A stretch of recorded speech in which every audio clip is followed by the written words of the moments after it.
فقال: يا رسول الله، كيف يأتيك الوحي؟ فقال رسول الله صلى الله عليه وسلم: أحيانا يأتيني مثل صلصلة الجرس وهو أشده علي، فيفصم عني وقد وعيت عنه ما قال، وأحيانا يتمثل لي الملك رجلا فيكلمني فأعي ما يقول। हुजूर अकरम सल्लल्लाहु अलैहि वआलिहि वसल्लम ने फरमाया कि वही नाजिल होते वक्त कभी मुझको घंटी की सी आवाज़ महसूस होती है और वही की ये कैफियत मुझ पर बहुत शाख गुजरती है।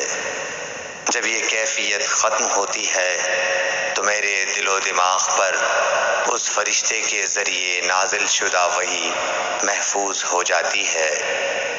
और किसी वक्त ऐसा होता है कि फरिश्ता बशक्ल इंसान मेरे पास आता है और मुझसे कलाम करता है, बस मैं उसका कहा हुआ याद रख लेता हूँ